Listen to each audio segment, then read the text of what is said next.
Assalamualaikum warahmatullahi wabarakatuh. Waalaikumsalam warahmatullahi wabarakatuh. Kepada Tuhan, Bapak Dr. Inosin SCMM dan serta terima kasih kepada teman-teman semua yang telah hadir pada program hari ini.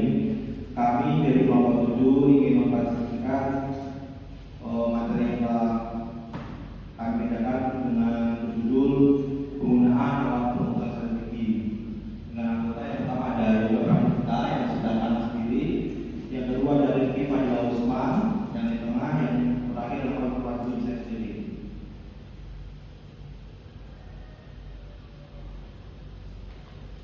Dengan rumusan saya yang pertama adalah bagaimana matriks ini dapat membantu menentukan posisi dan strategi yang tepat bagi perusahaan. Yang kedua adalah bagaimana SWOT 4K membantu merumuskan strategi bisnis yang lebih efektif.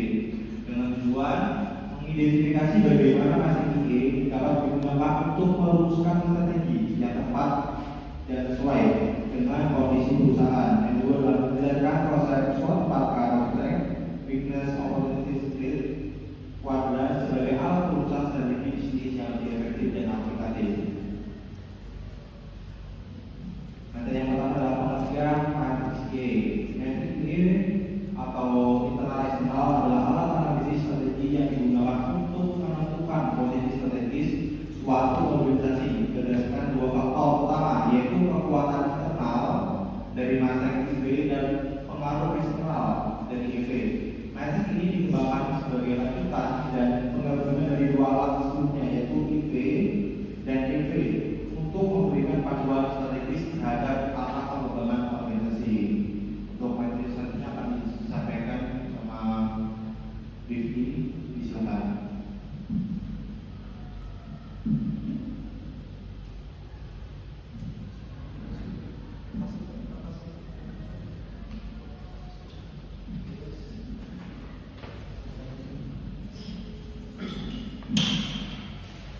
Baik, di sini saya akan menjelaskan mengenai komponen metrik BI.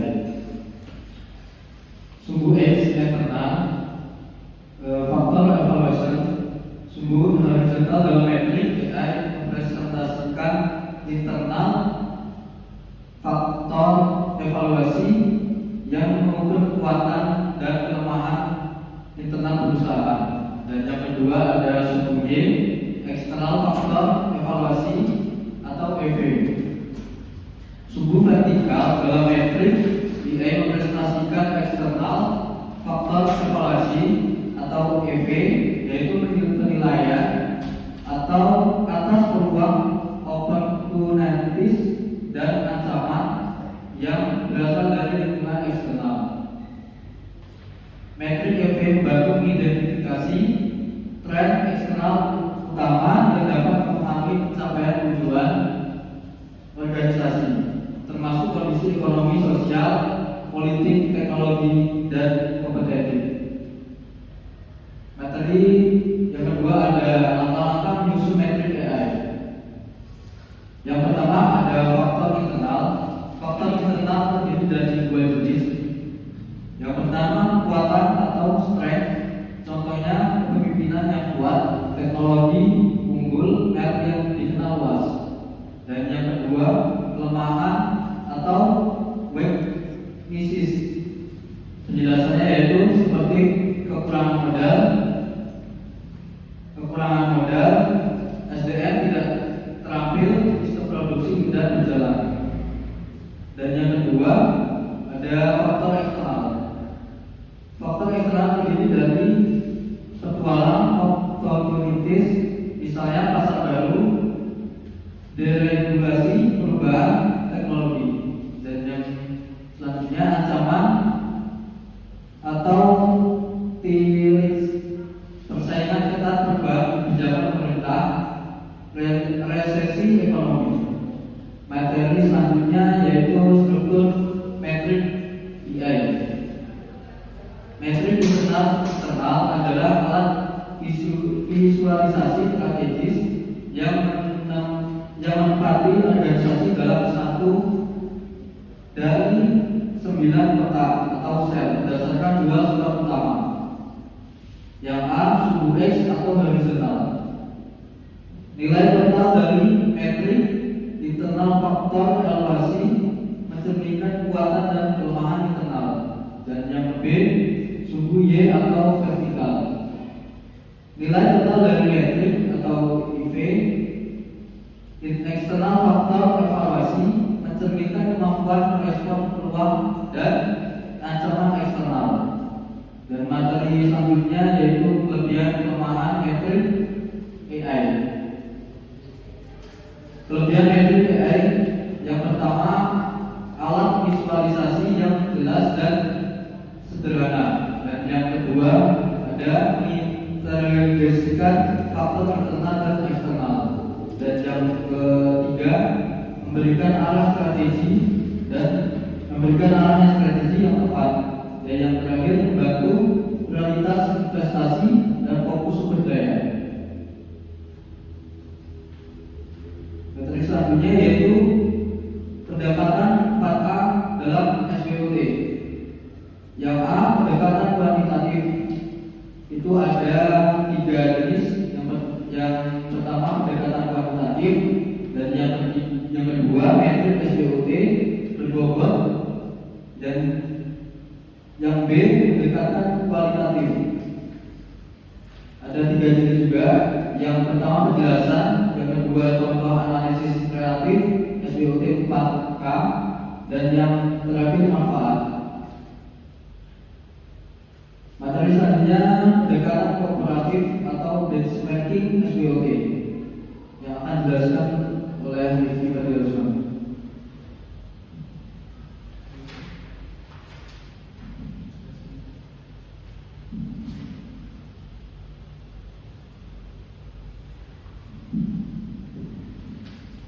Baik, di sini contoh benchmarking SWOT. Yang pertama itu faktor keunggulan produk, distribusi, harga dan layanan pelanggan. Contohnya itu PTA kita, keunggulan produknya inovasi tinggi, distribusinya 3 kota besar, harga premium, layanan pelanggannya online dan offline. Yang kedua PTB, pesaing utama, keunggulan produknya standar biasa, distribusinya nasional, harga ekonomis, layanan pelanggannya offline, dan yang terakhir perbandingan strategi. PTA lebih unggul dari promosi dan R&D, sedangkan PTB unggul dari PTA yang butuh ekspansi dan target pasar yang berbeda dan butuh diferensial. Layanan pelanggannya PTA unggul dari PTB. Selanjutnya ada studi kasus. Kalau kita mengambil dari PT Indofood Sukses Makmur Tbk yang merupakan salah satu perusahaan makanan dan minuman terbesar di Indonesia dan Asia Tenggara. Didirikan pada tahun 1982. Perusahaan ini berkantor di pusat Jakarta dan bergerak di bidang produksi serta distribusi produk makanan melalui dari mie instan, produk dari makanan ringan, bumbu masak, nutrisi bayi hingga agribisnis dan distribusi. Produk yang paling ikonik dari PT Indofood adalah Indomie yang telah dikenal luas dalam negeri maupun luar negeri, bahkan menjadi simbol makanan instan Indonesia. Indofood memiliki struktur bisnis yang terintegrasi secara vertikal dari pengolahan bahan baku hingga distribusi produk akhir, yang membuatnya memiliki keunggulan kompetitif dalam efisiensi dan kontrol kualitas. Struktur usaha Indofood terbagi dalam 4 kelompok bisnis strategis. Yang pertama itu consumer brand product atau CBP, mie instan, dairy, makanan ringan, nutrisi bayi dan minuman dan bumbu. Yang kedua itu Bogasari, produk terigu dan pasta. Dan yang ketiga agribisnis seperti kelapa sawit dan produksi minyak goreng melalui Indo Agri. Dan yang keempat, distribusi jaringan logistik dan distribusi nasional. Ini langkah-langkah menentukan matrik IE atau internal eksternal dari PT Indofood.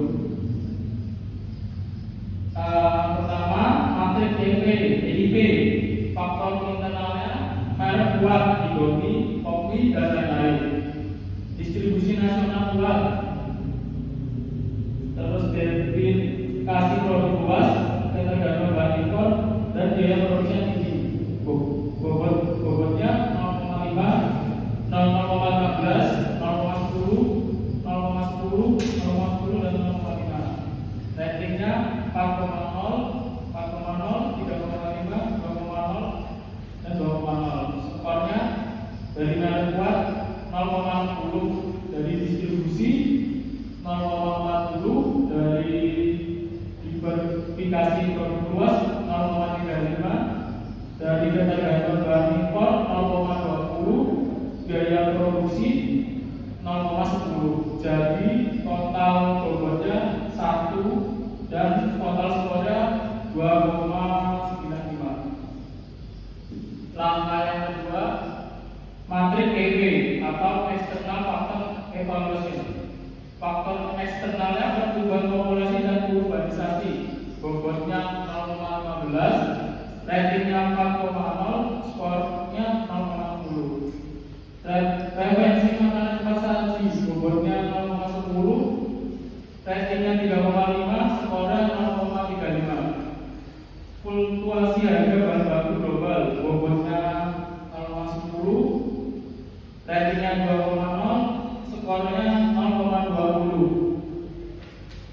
Terus persaingan lokal dan global, bobotnya 0,10, ratingnya 3,0, skornya 0,30. Tren gaya hidup sehat, bobotnya 0,10, rating 2,5, skornya 0,25. Jadi total dari bobotnya 1 dan skornya 2,80. Langkah ketiga, menyusun matrik E, skor IE-nya 2,95, artinya sedang. Skor EV-nya 2,80, artinya sedang juga. Posisi Indofood ada di sel 5 atau hold and maintenance.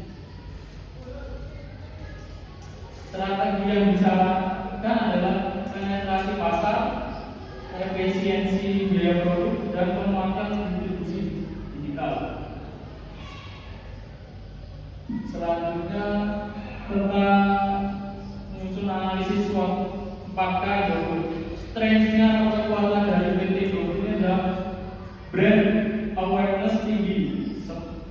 Isinya dalamnya Indomie, kopi, dan Indomie. Jaringannya distribusi nasional luas, diversifikasi produk seperti ini, susu, tepung, minyak goreng, kapabilitas riset dan pengembangannya. Terus yang B-nya awareness, kelemahannya ketergantungan bahan baku impor. Yang kedua, biaya operasional tinggi. Yang ketiga, kinerja agribisnis fluktuatif. Yang keempatnya, tergantung pada pasar domestik. Dan yang opportunities atau peluangnya. Pertama, pasar ekspor makanan instan berkembang, e-commerce dan digital marketing. Konsumen milenial lebih suka produk yang siap saji. Potensi inovasi produk sehat dan organik. Trik atau ancamannya, pesaing dari produk lokal dan asing, fluktuasi nilai tukar rupiah, regulasi pangan yang ketat, kampanye anti makanan instan atau goreng. Jadi tabel kuadrat SWOT pakai Indofood, kuadratnya expo-nya ekspansi global produk mie dan tumbuh promosi Indomie sebagai produk ekspor bulan. ST-nya diversifikasi produk sehat dan inovatif seperti misalnya Indomie rendah lemak. Dua-nya pengembangan bahan baku lokal dan investasi. Dan PT-nya reduksi biaya logistik, aliansi strategis dengan pemasok domestik.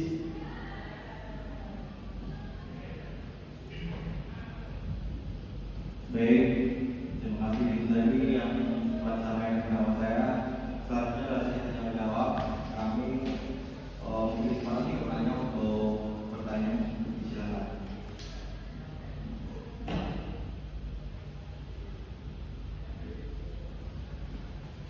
Kenalkan, nama Reddy NPM 81.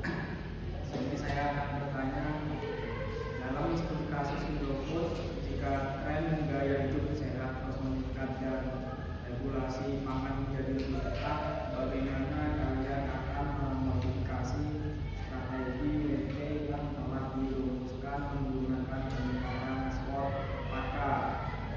Oke, saya satunya buka lagi.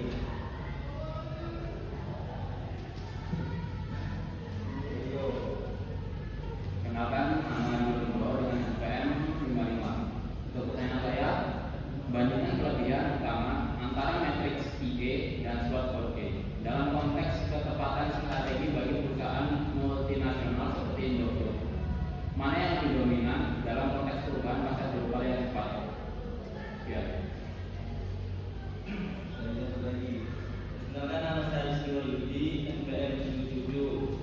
Pertanyaan saya, bagaimana hasil analisis metrik IG dan SWOT harga terhadap Indofood saling komunikasi dalam mengambil keputusan strategis, serta bagaimana potensi ketidaksesuaian yang keduanya bisa ditangani oleh manajemen? Oke, tadi yang bertanya, beri kami waktu untuk menjawab jawaban dulu.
Baik, saya menjawab pertanyaan dari tadi adalah dalam studi kasus tersebut, jika tren gaya hidup sehat terus meningkat dan regulasi pangan menjadi lebih ketat, bagaimana Anda akan memodifikasi strategi BT yang telah dirumuskan menggunakan pendekatan apakah? Tuan. Nah, lalu adalah strategi WOT perlu dimodifikasi dari sekedar efisiensi biaya logistik menjadi inovasi dalam supply chain, Pak. Bahan baku sehat dan kemitraan dengan produsen lokal bahan organik serta reformasi produk agar memenuhi standar regulasi baru. Hal ini akan meminimalkan risiko dan membuka peluang baru untuk diferensiasi produk. Gimana?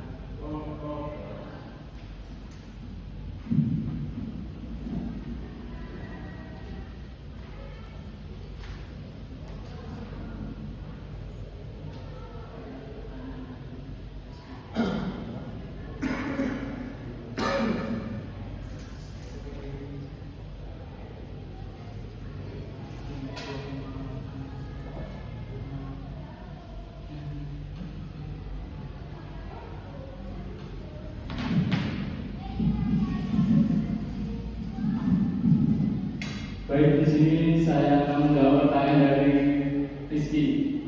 Pertanyaannya, bagaimana hasil analisis matrik E dan SWOT 4K terhadap Indofood saling melengkapi dalam pengambilan keputusan strategis serta bagaimana potensi ketidaksesuaian di antara keduanya bisa ditangani oleh manajemen? Betul kan? Oke, jawabannya itu matrik IE memberikan gambaran kuantitatif terhadap posisi strategis Indofood yang menunjukkan bahwa perusahaan berada di sel 5 atau false evidence dengan skor IP-nya 2,95 dan EV-nya 2,80. Ini menyarankan strategi stabilisasi seperti efisiensi operasional dan penetrasi pasar. Sementara itu, SWOT 4K menambahkan ke dalam analisis kuantitatif dengan eksplorasi dimensi kerjasama, kapabilitas, keunggulan, dan komitmen, dan menghasilkan strategi yang lebih fokus pada eksekusi nyata seperti pengembangan bahan baku lokal atau WO dan verifikasi produk sehat. Keduanya saling melengkapi. IE sebagai navigator makro dan SWOT 4K sebagai peta mikro. Potensi ketidaksesuaian seperti strategi agresif dari SWOT 4K bertentangan dengan strategi stabil dari IE. Bisa ditangani dengan pendekatan multi lapisan, menetapkan prioritas jangka pendek sambil merancang transformasi jangka panjang. Itu jawabannya. Gimana? Ibu.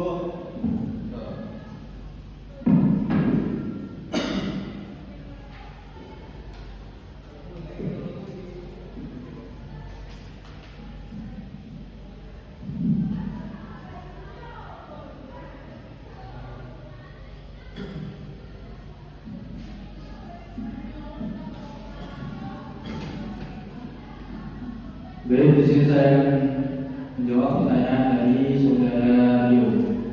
Pertanyaan tadi yaitu bandingkan kelebihan utama antara metrik IE dan SBOT 4K dalam konteks ketepatan strategi bagi perusahaan multinasional seperti Indofood. Mana yang lebih dominan dalam konteks perubahan pasar global yang cepat? Jawabannya yaitu metrik IE unggul dalam menyederhanakan kompleksitas strategi dalam menjadi posisi visual yang langsung mengarah pada kategori strategi atau Grow Stability Harvest. Ini sangat berguna dalam pengambilan keputusan tepat di tingkat korporat. Sementara itu, SBOT 4K lebih unggul dalam mengungkap kedalaman dan dimensi manusia serta budaya organisasi yang seringkali diabaikan dalam alat strategi tradisional. SBOT 4K mendorong strategi berbasis nilai atau value driven dan responsif terhadap perubahan sosial, teknologi, serta budaya pelanggan. Dalam konteks perubahan pasar global yang cepat dan disruptif, SBOT 4K lebih dominan karena lebih adaptif dan memperhitungkan dinamika internal seperti komitmen SDM dan inovasi. Namun IE tetap diperlukan untuk validasi kuantitatif atas arah strategi. Mungkin itu jawaban dari kelompok kami, bisa dipahami, Rio. Baik, terima kasih.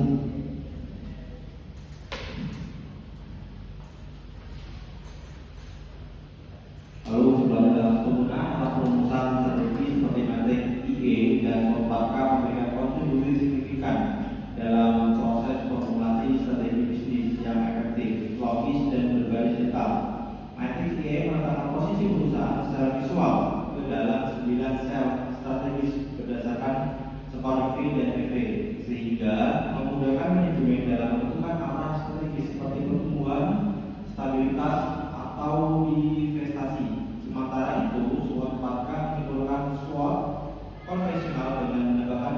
kerjasama, kapabilitas, keunggulan dan komitmen yang membantu menghasilkan strategi yang lebih inovatif dan kontekstual.